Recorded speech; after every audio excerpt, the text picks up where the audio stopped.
So, I recently watched the French short film It's Not a Cowboy Movie, in which two teenagers talk about Brokeback Mountain. One of them is deeply moved by it, yet he can't explain why. Bah non, mais c'était triste. Ça t'a touché, c'est tout. Hein. C'est rien. Ouais, c'est exactement ça. J'étais triste, ça Bah m'a ouais. touché. Mais ouais, c'est ça, c'est parce que ça m'a fait de la peine, donc j'étais ému. Ça... Ça arrive à tout le monde, c'est normal.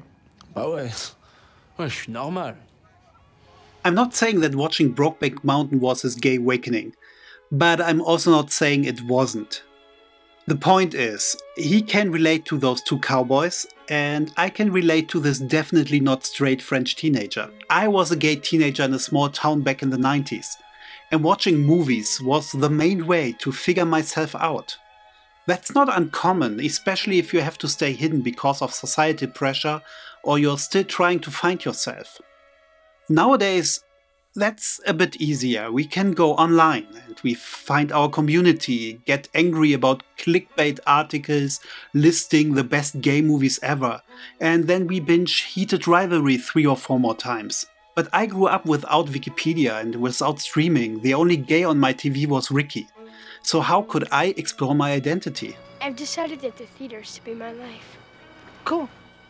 Yes, that could work, but I wanted to watch movies. And to find gay representation in those, I had to rely on books. One that became absolutely essential for me was Raymond Murray's Images in the Dark. It was first published in 1994 and listed basically every gay-themed movie made up to that point. Or at least every feature film. Because in the introduction, Murray wrote, I included only works of at least 60 minutes in length. With the recent proliferation of lesbian and gay film festivals around the world and the relatively inexpensive format of videotape, there has been a surge in the number of independently produced queer shorts, making their possible inclusion all too daunting. Totally understandable. The book already lists more than 3,000 titles. It would break every coffee table if short films were included as well. But to ignore short films entirely means missing out on a significant part of queer media and its history. Murray mentions a surge of queer shorts thanks to videotape and film festivals. He wrote that in the mid-90s, before smartphones and streaming platforms even existed. And since then, that surge has become a tidal wave. Look up gay short movies online now and you'll find hundreds of playlists with hundreds of titles. Short films have become the most accessible visual queer medium worldwide, to the point that they're probably the very first gay stories many people encounter in their lives. No matter the quality, gay short films are, as a Letterboxd user once wrote, the backbone of society. So let us finally talk about them.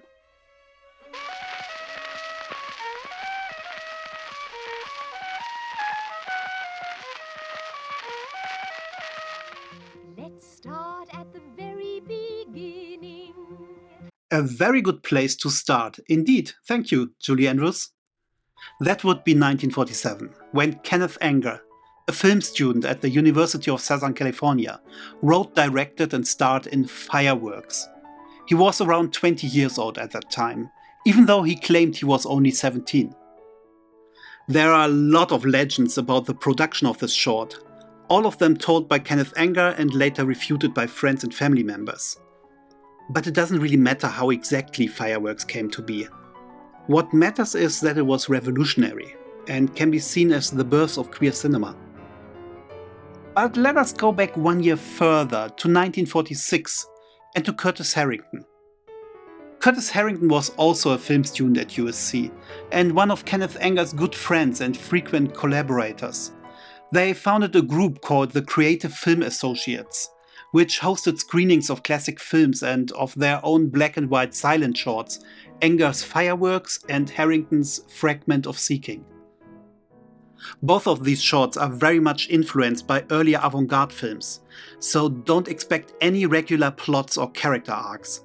Kenneth Anger never cared for those, and while Curtis Harrington's taste was definitely more mainstream, he specifically loved horror, so he also frequently used symbolism to get his point across.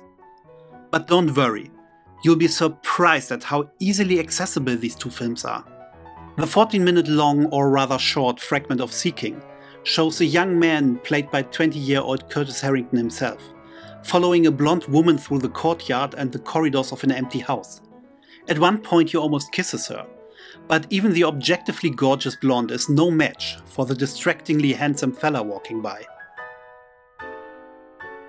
The young man goes into an empty room, takes off his coat and hat and glasses, and looks at himself in a mirror. After a quick nap and some more chasing, he finally catches up to the woman again. She's lying in the same bed he was in earlier, and this time she goes in for the kiss, but suddenly turns into a skeleton. Harrington already dabbled in horror at this early stage. The film ends with the young man being haunted in turn by the skeleton woman, finding her seemingly dead boyfriend, and then himself, wearing the blonde wig. Nothing explicitly gay happens on screen. I've said it's a film about adolescent narcissism. But the queer reading is hard to miss. The young man is literally chasing the normalcy dictated by society, which is always out of reach for him, and giving into it would only mean the death of his true identity. It was not clear enough for Harrington's presumably straight professors. In an interview he remembered, "When I showed Fragment of Seeking to a couple of USC professors, I might as well have shown them a blank screen for the reaction I got. The film was just meaningless to them." It is not known what those professors thought about Fireworks, which Kenneth Anger made the following year. They probably hated it, but I'd be surprised to find out that it was meaningless to them, because it's not subtle. At all. Fireworks is unquestionably and unapologetically gay, with a capital G.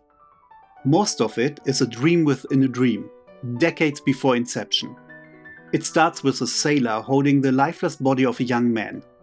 That young man, played by Kenneth Anger himself, wakes up in a bed next to photos depicting his dream, and yes, that is a boner joke. He gets dressed and enters what appears to be a public restroom, right next to his bedroom. So this is clearly still a dream. A muscular guy flexes for him, and the gaze of the camera couldn't be any gayer. When the young man asks him for a light for a cigarette, which was a common way of picking someone up back then, the guy first rejects him, and then hands him a burning bundle of sticks, which, as we all know thanks to South Park, means that he is calling him the F-slur. Even worse, a group of sailors arrives and starts attacking him. It's surprisingly brutal and gory, to the point that I'm not sure that I can show it here.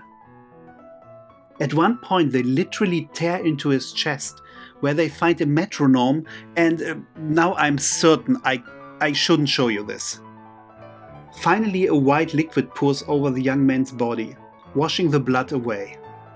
The symbolism gets even more obvious when we see the titular fireworks. Don't get me wrong, I'm not mocking it, all of this is extremely awesome. Like, can you imagine being barely 20 years old and filming this in 1947? Then a human Christmas tree appears, because why not, and sets fire to the photos from the beginning. The film ends with the young man back in bed, still sleeping, it was all just a dream. Next to another naked man, whose face is obscured by scratches on the film stock, which makes him look like the sun or a saint. Anger once stated, "This flick is all I have to say about being 17, the United States Navy, American Christmas, and the 4th of July. But the actual theme of Fireworks is obvious. Sex and violence are often intertwined in erotic fiction, gay or straight. But it's also the reality for a lot of gay men throughout history. Anger himself was arrested once as a teenager on charges of homosexuality. In 1943, he witnessed the Zoot Suit riots in Los Angeles and saw sailors in their uniforms beating up Mexican-American teens and ripping their suits to shreds. The recurring dreams about this event inspired Fireworks, but Anger refuses to be helplessly victimized. The aggressors are recast as the objects of his desire. In a 2007 interview, he said, "It's about being attracted to something you're afraid of. You're attracted to something that's particularly dangerous, like a rough, tough man can be, like a working man can be, or even a college professor, who knows. This could have been self-loathing or moralistic, but instead, Fireworks is a celebration of gay lust and longing in all its facets. It's a young guy screaming, "I'm gay, so what?" and demanding to be heard, at a time when homosexuality was illegal. Pretty punk rock, actually. Of course, all of this was way too gay for the not very adventurous 1940s mainstream audience. The two most successful American films of 1947 were Bing Crosby as a singing country doctor and a couple from the big city becoming chicken farmers. So yeah, this was way too gay for pretty much everyone. In his autobiography titled "Nice Guys Don't Work in Hollywood," Curtis Harrington tells the story of him and Anger screening their shorts at the Schindler House, which was home to LA's bohemian art scene. "Everyone in the room was too shocked to say a word. After a very long time, John Cage was delegated to speak to us. He took us out into the garden where we could be alone. 'You must understand that these films are not art,' he said. 'Art has to do with clouds and trees and beautiful things.' He repeated, 'These films are not art.'" A few days later, Kenneth Anger got a call from Mrs. Schindler. She told him, "We just want you to know that we have discussed your films and we have decided that you are two very sick boys." Still, both of these shorts influenced a whole generation of other queer filmmakers, like Gregory J. Markopoulos, another film student at USC. In 1949, when he was 21 years old, he went to his family home in Ohio and filmed Christmas, USA, a 13-minute black and white silent film full of dream imagery and religious symbolism, and trust me, this is not just a carbon copy. It's deeply personal, just a bit more difficult to decipher. We see yet another young man waking up, his morning routine intercut with a walk around an amusement park. We then see him on the phone while also walking through the woods in a kimono, where he finds a small cabinet, which he opens. Suddenly we get a new protagonist, a teenage boy, longing for something, anything, intercut with his mom doing household chores and his little sister reading a romance comic. He takes a bath, but gets disturbed when someone tries to open the door. Was it this creepy toy? Or was it his creepy mother? The teenager grows more and more restless inside the stuffy house until he just disappears. He walks the streets holding a large candlestick, and he meets a shirtless man beneath an underpass in a scene that elevates a hookup into a religious ritual. Back at home, he has a silent confrontation with his dad before he wakes up again and then defiantly leaves the house and his family. Pretty clear, right? Christmas USA leaves it to us to decide which parts are real and which are imagined. If the two protagonists are alter egos, or if the young man in the first half is what the teenage boy wishes his life could be. The message at the end, however, is clear. There's a whole queer world outside waiting for you. Just leave your home and join it. Gregory J. Markopoulos did exactly that. In 1967, he moved to Europe with his boyfriend, where he worked on an 80-hour-long silent film in 22 parts, which still gets screened once every 4 years in a tiny Greek mountain village. Meanwhile, Curtis Harrington found mainstream success in Hollywood after his great first feature Night Tide, directing over a dozen horror films and later working on TV shows like Dynasty and Charlie's Angels. Kenneth Anger spent the rest of his life making underground movies, most of them dealing with the occult, and he wrote the infamous bestseller Hollywood Babylon. In 1957, 10 years after it was made, a copy of his Fireworks was confiscated by the LAPD Vice Squad, and the theater manager who screened it was arrested on obscenity charges. The case went all the way to the California Supreme Court, which ruled in a landmark decision that tackling the subject of homosexuality in art is legitimate and not automatically obscene. This, of course, helped open the door to much more explicit depictions of homosexuality in the decades that followed. So who knows where gay cinema would be today without these two very sick boys and their short films. Okay, this is the part where I'm supposed to tell you to please like, comment and subscribe to catch further installments of this series. But let me first say thank you for watching, and thanks to my two guest voices, Lily and Sarah.